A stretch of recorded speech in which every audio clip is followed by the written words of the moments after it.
They were the crew that ushered Villanova basketball into this millennium. The building blocks for a new generation of iconic moments and sustained success. But it all starts somewhere. It was not cool. It was not cool to, you guys got here and made it a little bit cool for these two. But when it was not cool to come, you three, right? How did we do that? How did we get you here?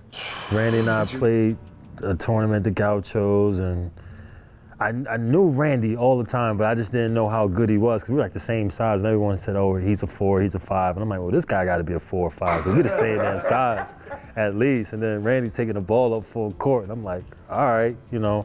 So I'm guarding Randy, but once he said he was going to Villanova, or he was looking at Villanova, I was like, yeah, this guy must be really, really good. You know, I heard the name, but just couldn't put a face to it. Once we started playing, I was like, this guy's good. So, were you guys talking to each other? Like yeah, when no, it was a championship game at the Gauchos, and then Jay Frey was like off to the side, and then I kind of said something about Villanova, and then he was like, yeah, I'm looking at that. You said a couple other schools, and then you was like, we got to get this dude to come right here because he got everybody at them, number 2 big in the country. This was during the game. This was like we were waiting during the game. Like we was talking. This was like a 10-minute argument with Gary Charles and the ref. Baker came in with that crew. How about that crew you came in with? Him, Alan Ray, him, Jason Frazier, you. We hit it off right away. We had a good group. We had a really good group. All right, so we get that great class. You guys get it all started, right? It was tough in the beginning, though, right? Very, very tough. It was very tough. Because you was explaining to us like this is the way you got to do things, but it was nobody to point to. So like, if you point to anybody you have now, you could point at me, Cal, Jalen, Josh, Nardi, whoever, but it was no one to point to. So he was like, this is the way you need to do things. And like, I'll tell you the truth, I ain't believe you. I can tell you now. I'm like, so you telling me if somebody on a fast break, don't try to block the shot, do a dive from behind? I'm not doing dive on the floor. I'm not diving on the floor. I'm gonna get hurt. But you did eventually. I think that's what changed everything for us, was not that nobody else did, but I think you really took the lead in terms of just, we used to call it blind faith. And it clicked for you, and I think all of us kind of followed in that way. Yeah, that was. I mean, I was on board from day one, Coach. Then how about when we bring him in? Oh, man. That was tough. Everybody made me as a problem child. I was, though, but. You should see. And Mike, I wish you guys could be around when he comes around now.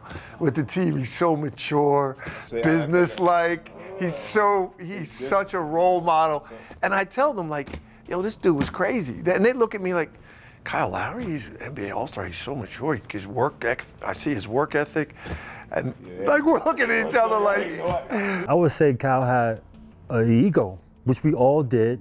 It just was trying to manage his ego. And like you said, having people ahead of him who we can see, because we all had egos. Player of the year, Jason could have won the NBA, Allen. But we all came together and we got it. Mike the next year, player of the year, Will, player of the year. Everybody is coming with their own, lane. And then Kyle, same way with that attitude, but it was just kind of like controlling it. Like you like the hunger, you like the attitude, but it was just managing it. But like Randy said, but when he got there, you guys were all established already. It's like when you guys came in, we were just starting, we didn't have any. We just started learning. It's like, so if you would have came a year earlier, it would have been all bad. Yeah. So we just started. Y'all were juniors. Yeah, it just changed for us, and it was like, all right, we can do something. And then you came, and it just was like, all right, this kid's really good. He's gonna be this and he's gonna be that, and the next thing you know, all right, this kid just tore his ACL. Yeah. He went into Philly. We told him not to. He's supposed to be here. So let me tell y'all right now. I can't wait to hear this because I've told the story a million times. So I can't wait to hear his version. So I was like, this was at the point where we had our meeting. Like I was, like, I'm not going to school. I'm done. I'm not coming back. I hated summer school. I hated everything about it. I ain't like y'all. I was just like, I mean, like the only thing the only thing I learned at that point was how to throw a crisp pass, and that was from Mike. I tell y'all right now, Mike Nardi is the reason I throw good passes. I'll give him credit all the time. He's like, no, you got to throw it this way. And that's the only thing I felt I learned, but I was learning a lot. So I was like, man, I'm done. I'm out of here. So that morning, I was like, Juan, my best friend, was like, yo, you gotta what you call it? I got It was orientation. Freshman orientation. Freshman I was orientation. I ain't going to that. And that's his answer. And I had said to him, Kyle, Yeah.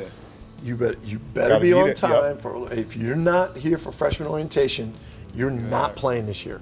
You gotta be here. That was his response. I'm not going to that. So it was the hood league. So you know, I'm in the hood. Like, so I go to the league. I'm playing. I hit the first 3 threes. Boom, boom, boom. I'm like, yeah. I'm not even thinking about it. I do a move. I drive the lane. Hop step. Boom, pop. Knee pop. Right. I didn't know. So whatever goes time, I couldn't move. And I looked at the time, and the clock was like 12. It was like 12 o'clock. It was like 12:07, and I was like, this is someone telling me, because orientation started at 12 o'clock. And I was like, yeah, this is something that. That's interesting. You really felt that? Yeah, I was like, oh, this is. Weren't supposed to be there. I wasn't supposed to be playing that league. It was like 12:07. The game. 12:07. I was thinking, all right, Yeah, this is it. It's over. He's done. So I'm done. I couldn't find him. We couldn't. We never got the call. We couldn't find him. I went straight to. So we started emergency calling room. everybody. They're like, yo, where is he? I You went know, to- he's not here for orientation. Where is he?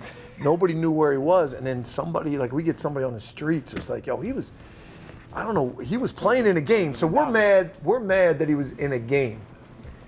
But they didn't know that he tore they knew he got hurt his knee, but they didn't know it was ACL.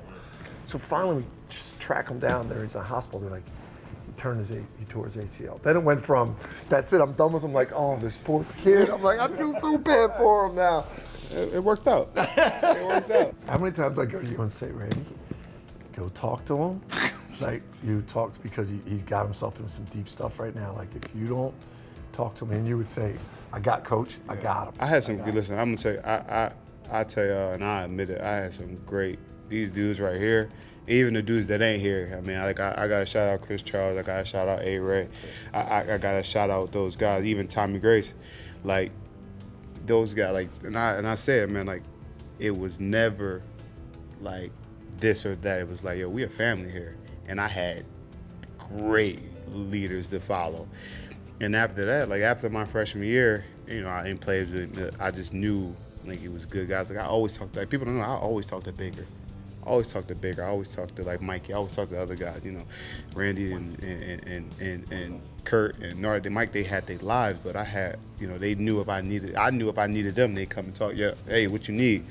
Like, I look at these dudes like, man, these dudes are all pros. Like, I gotta get to that level. And then you had you that kind of, and we talk about this all the time. We ain't talk about basketball. No, man. I wasn't worried about you with Never basketball. talked about. I was never worried about you with basketball. One thing that I can admit, when he first, so we did our first 2 years and we were trying to figure it out, but like how awkward you were when you first came in and how hard you played, like from Nardi to me to Allen, like you pushed us. Yeah, right. Like you didn't, like I don't think you knew at the time, but you were like so intense and you just was strictly focused on taking our spots. That you helped turn me into the player that I was. He's not the type of person that's gonna like get out there and like lead by, now he is, like lead by where he's saying something. He was leading by example. And that like drove me like, this is like my younger brother. He just brought a different tough, like we all were tough, but he just brought that mindset of like,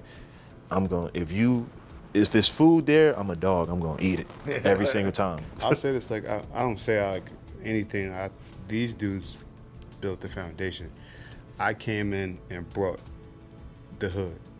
Yeah, it's true. So a lot of people in Philly say that. And Mike, people don't know Mike's from the hood, but like I came in and I played like a, you know, y'all can watch the film. I got thrown out for, you know, punching somebody in the stomach, and it wasn't like it was just like it just came out. The hood, and these dudes were way more talented. Big, smarter than everybody in the team. Randy's more athletic. Mike shoot better than Kurt, just more versatile. I couldn't do what I could do was bring the nasty. Like, I didn't care if I got thrown out of the game. I didn't care if somebody ain't like me. I brought that. Yeah. We were trying to teach you guys. We weren't using the word ugly. We were trying to teach you to play Villanova hard, but that was ugly. And then he happened to come in, and when we recruited him, we weren't thinking of that, but he came in at the perfect time when you guys you knew how to play, and you just didn't know how to do it ugly. Before Kyle got here, we always remember it like we were almost a finished product, and then he added to it. I don't know if we all knew that we were going to get it done. We weren't like, all right, we got it this year. We had a good finish the previous year, but we didn't know. And it had to happen that year too. Can I say something? And we all, us four will agree. Randy Foye is your all-time favorite player. I don't care what nobody say. Randy Foye, all y'all over there, Randy Foye, no, Arch, all the championships. Randy Foye is Coach Wright's all-time favorite player. That's not true, man. I love all you guys, man. Right? I don't know the words.